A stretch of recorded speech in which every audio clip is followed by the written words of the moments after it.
The series begins with Earth being peaceful because Ultraman saved it from bad aliens. But then, he disappeared. At the Ultraman Museum, a boy named Cianjiro is with his dad, Hayata. Something bad happened to Cianjiro.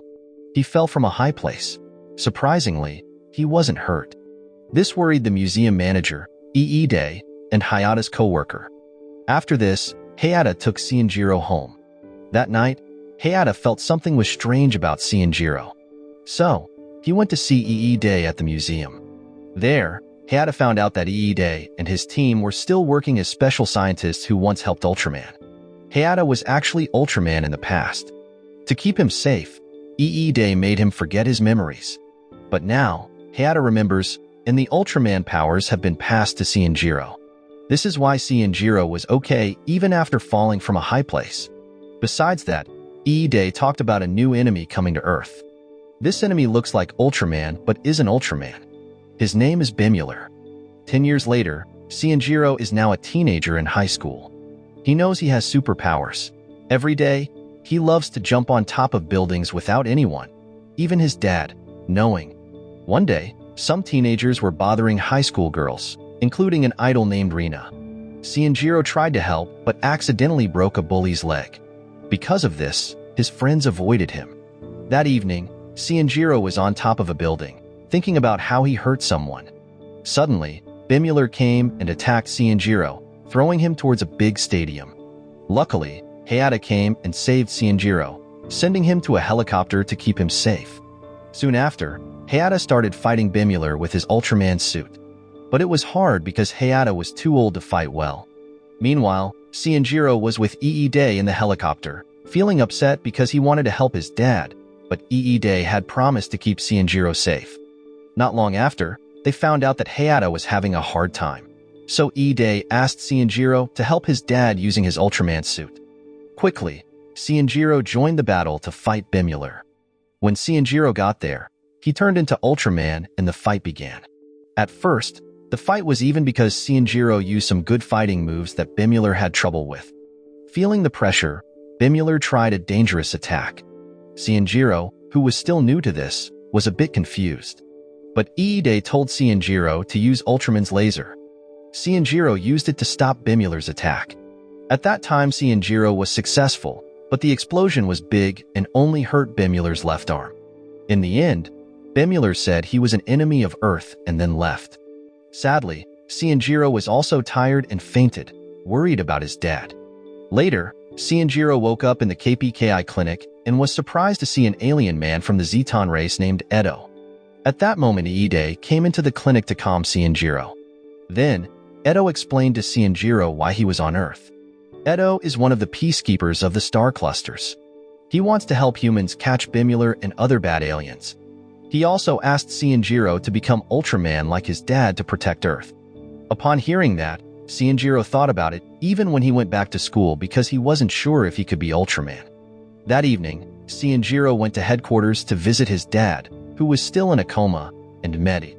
Then, Iide talked to Cianjiro about becoming Ultraman and pushed him a bit to agree and start training. Cianjiro quickly turned into Ultraman, but their training was interrupted by a traffic accident that endangered a truck driver.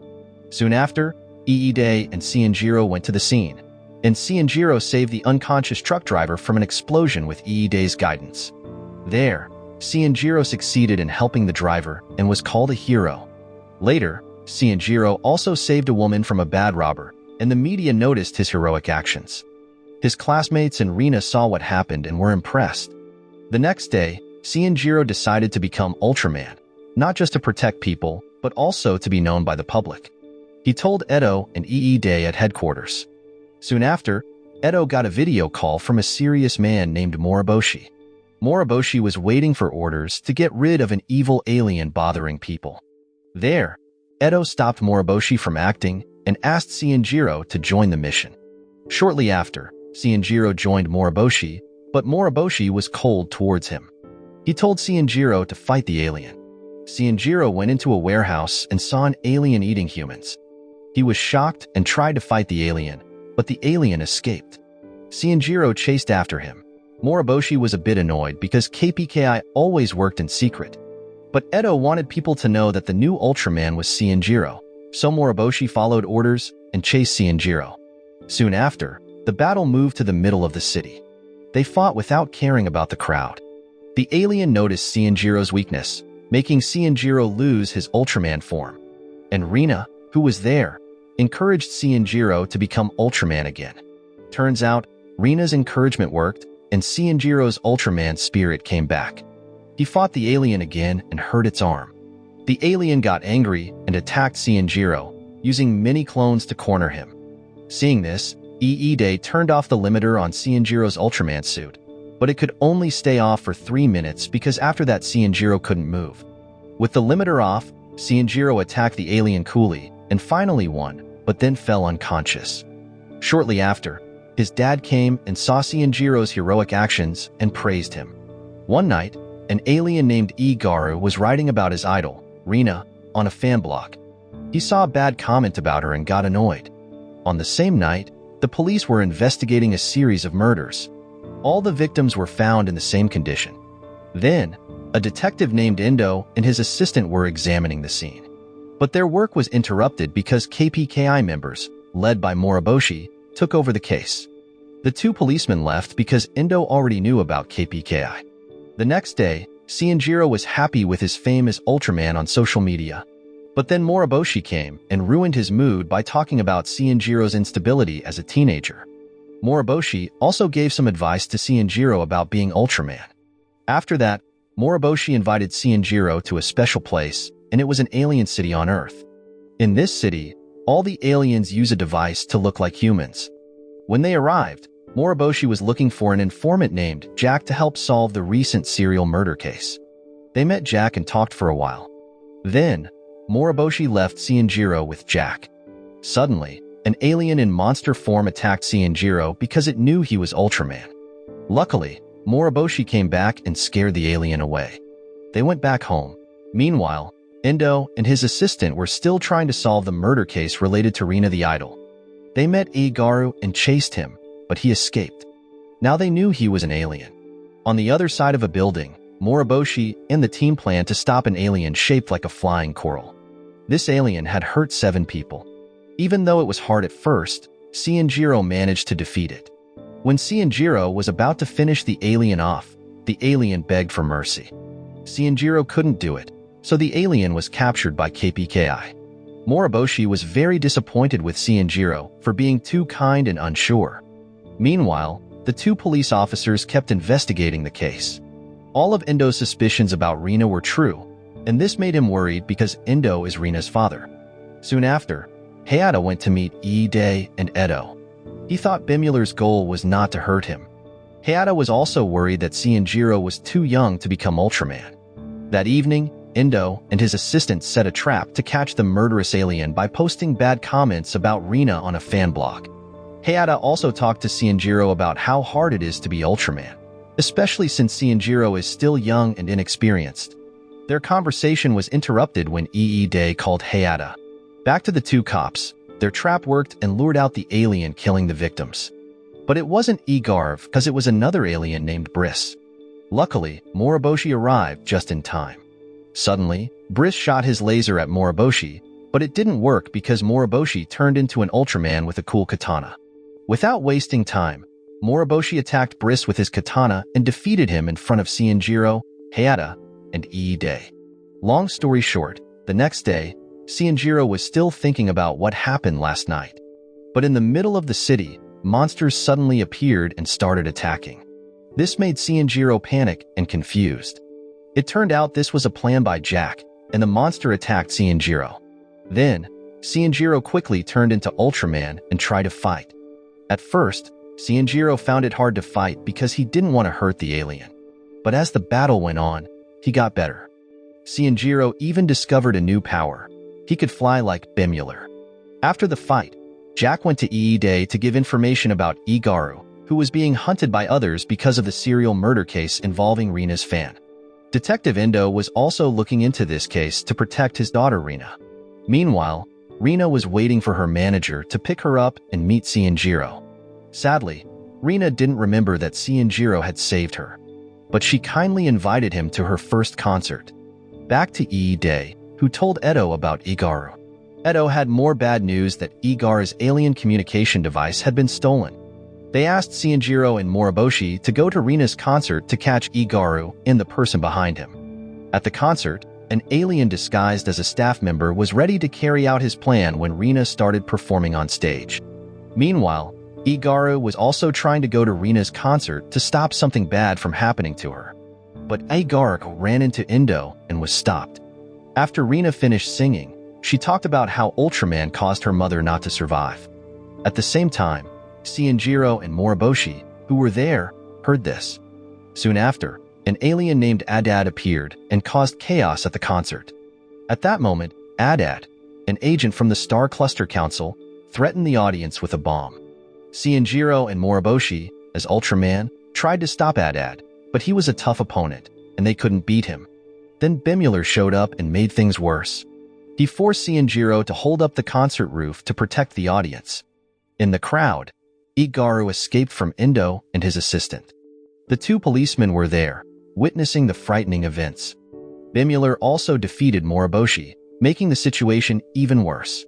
There, the audience and Rina started blaming Ultraman for the troubles. Then, Adad used this chance to try to finish his mission without Bimular. He threatened Rina and told Sanjiro to choose who to save. Fortunately, Igaru managed to save Rina but had to sacrifice his life. This made Sanjiro very upset.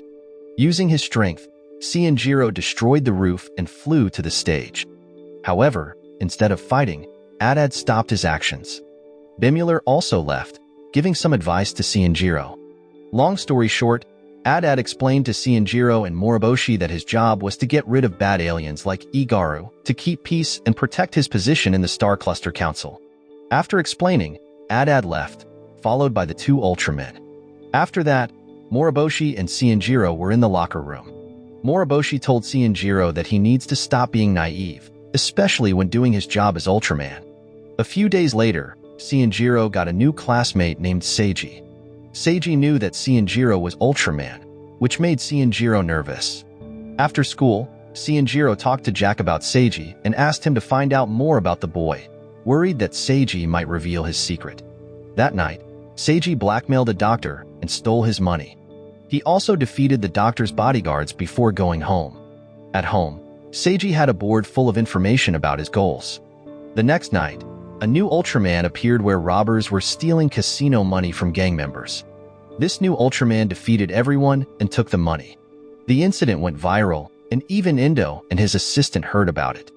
However, Indo was sure that this new Ultraman was not part of the KPKI. The next day, Sanjiro was walking in the city and met Seiji. There, Seiji secretly tapped Sanjiro's cell phone. When Sanjiro got a call from Day telling him to go to the warehouse at the port because a kaiju was attacking, Seiji knew about it. Soon after, Sanjiro went to the warehouse and turned into Ultraman, ready to fight the kaiju. But the kaiju was very strong and threw Sanjiro around. The kaiju even trapped Sanjiro, making it hard for him to move. Luckily, a new Ultraman arrived and saved Sanjiro. This new Ultraman defeated the kaiju with amazing strength.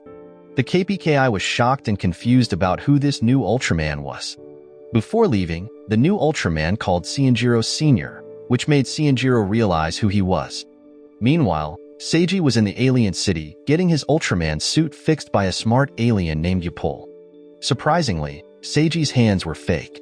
At the same time, Adad met Bimular on top of a building. There, Adad talked about the chaos that made Bimular an enemy of the KPKI. Adad knew that Bimular was not the one behind the chaos.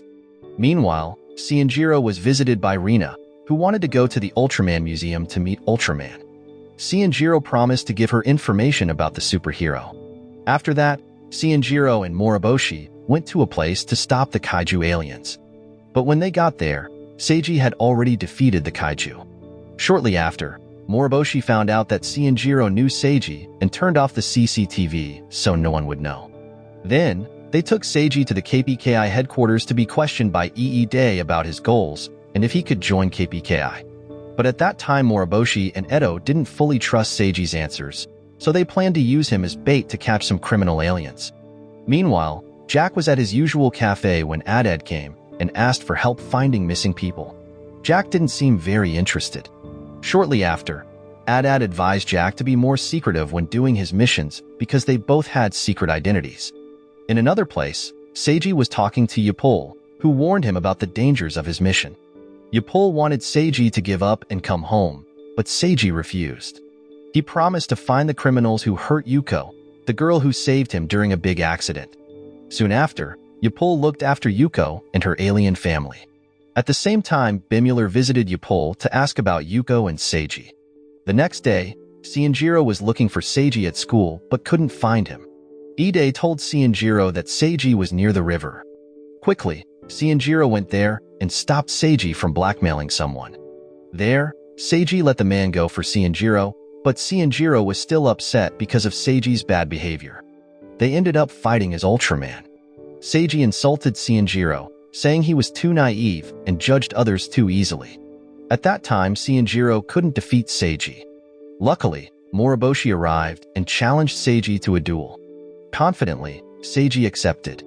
But with Moriboshi's experience, he easily defeated Seiji, even knocking off one of Seiji's prosthetic arms. Seiji was sad and left to go back to Yapol. The next day, Cianjiro was heading to headquarters when he was surprised by Rina's arrival. Rina came to ask Cianjiro about Ultraman. When Cianjiro wanted to tell her, Moriboshi suddenly appeared and stared at Cianjiro. Feeling nervous, Cianjiro invited Rina to chat at a cafe. Shortly after, they exchanged phone numbers to talk about Ultraman. Just then, there was a problem with workers cleaning the building windows. Cianjiro wanted to help but didn't want Rina to know his secret. He said he would call Ultraman to help. Afterward, Cianjiro went to a quiet place, and soon after, he appeared as Ultraman and helped the workers. Then he changed back and met Rina again. Soon after, Rina said goodbye to go to the station and head home. At that moment, Cianjiro decided to accompany her. During the trip, Rina revealed that she knew Cianjiro was the Ultraman who saved her and the concert audience. She was happy and advised Cianjiro to take care of himself while she was away. Meanwhile, at an oil refinery in the middle of the sea, a group of aliens was chasing Yuko and her family. Seiji and a few others knew about this. Seiji was then visited by Edo, who gave him the location of the aliens. On the other hand, Cianjiro and Moriboshi were listening to Ide, who explained who Seiji really was. Seiji was one of the alien survivors of a plane crash that made Bimular look like a criminal. Seiji wanted to beat the bad guys behind the chaos in his life, so he wanted to get his repaired arm from Yapol. At that time, Yapol couldn't stop Seiji from seeking revenge, so he panicked and went to the museum to meet with KPKI. Then, Yapol told KPKI that Bimular wasn't behind the plane crash cause Bimular actually helped Yuko and Seiji's family from the attacking aliens. Shortly after, Yapol asked KPKI to help Seiji, and they agreed. When they arrived at the location, Moriboshi mobilized all the troops except for Cianjiro. There, Moriboshi asked Cianjiro to stand guard while they entered the mansion to attack the aliens. At the same time, Seiji watched everything unfold from a distance. When Moriboshi was about to attack the aliens, a big explosion happened, causing all the KPKI troops to fall. Moriboshi was badly injured too. Seeing this, Cianjiro rushed to help. Soon, the evil aliens arrived. Their leader, Ace Killer, wanted to toy with the KPKI troops, but another alien named Nepines warned him. Soon after, Ace Killer continued to attack the KPKI troops and shot Cianjiro until he couldn't move. Nepines then tied up Cianjiro and Moriboshi to lure Seiji out. Remembering Yuko and seeing the two Ultramen in trouble, Seiji got very angry and attacked Ace Killer. With his super strength, Seiji defeated many aliens and freed Cianjiro and Moriboshi. Seiji then fought Ace Killer but found him very hard to beat. At that moment, Cianjiro wanted to help Seiji, but Nepines stopped him. Moriboshi also wanted to help, but one of Ace Killer's strong troops blocked him. Moriboshi struggled at first because he was fighting barehanded, so he asked the troops in the helicopter for weapons. After that, Moriboshi fought the alien and finally won, saving Cianjiro. But they got trapped by Nepines' attack, so they could only watch as Seiji seemed to lose hope. There, Cianjiro reminded Seiji about his goal to make Yuko happy. Hearing this, Seiji attacked Ace Killer again. Unfortunately, Ace Killer was still too strong. At that time, Cianjiro got very worried because Seiji was in danger. Cianjiro struggled hard to escape from Nepenthe's bonds and help Seiji, and he finally succeeded. Cianjiro then attacked Ace Killer with Ultraman's laser and defeated him. But suddenly, a big missile fell from a plane in outer space, causing panic. Luckily, Bimula arrived and stopped the missile with his laser beam, saving the Earth. However, Seiji was badly injured. Then, Bimula asked Cianjiro to trust him with Seiji's safety. Cianjiro agreed, and Bimula took Seiji away. That night, Yapol was on the roof when he was suddenly kidnapped by Jack and his troops. And that's how the first season of the Ultraman series ended. The moral lesson from this anime is always be nice to aliens and remember, even superheroes need a little help from their friends to stop giant space missiles.